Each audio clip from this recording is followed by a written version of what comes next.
Solon was born the son of Execestides, a man of moderate authority and descendant of Codrus, a king of Athens. In his early years, Solon made a living as a merchant traveling the known world. But by the 6th century, his life would evolve to that of a state leader. During a war between Athens and Megara, Solon led the Athenians to recapture the island of Salamis. He did this by writing and reciting a poem that was dedicated to Salamis to the Athenians as a means of boosting their morale. Later, the Athenians were in need of a stable government and advocated for Solon to become the Archon of Athens. Plutarch writes that Solon accepted the position out of reluctance towards the opposing parties. Once in charge, Solon enacted new reforms to the constitution of Athens.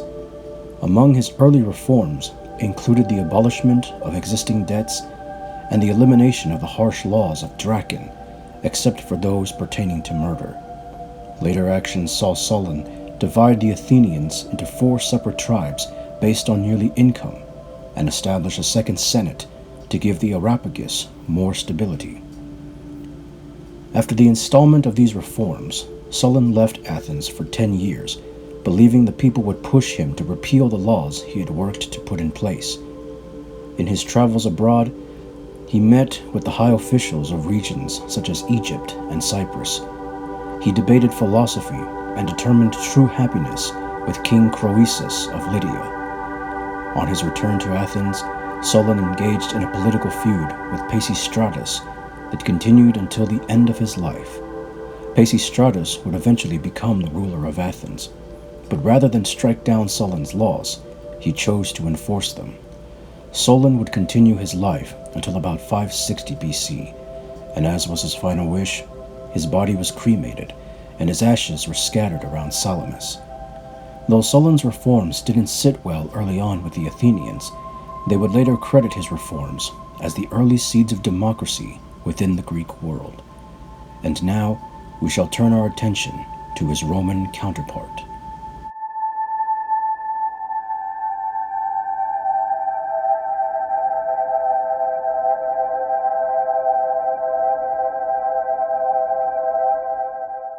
Most of what we know about Publius Valerius comes from the last 10 years of his life.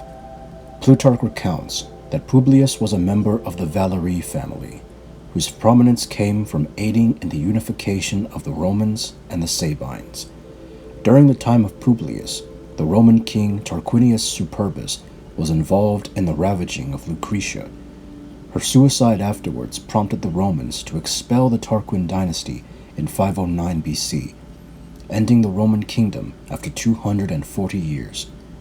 In its place, Publius and the Romans established a new republican government.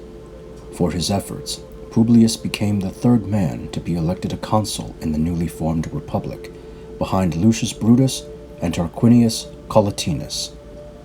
Prior to becoming consul, Publius uncovered a conspiracy by the Aquilii and the Vitellii families to overthrow the consuls on behalf of the Tarquin exiles.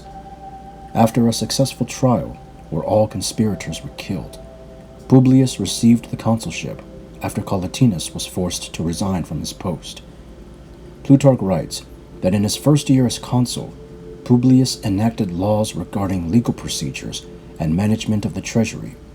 He also refilled the Roman Senate with over 160 new senators, since many of the seats had been emptied due to war.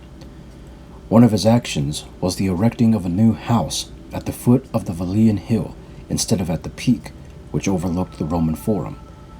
This act of humility persuaded the Romans to award him the name Publicola, meaning lover of the people. Publius would earn 3 more consulships in the following 5 years.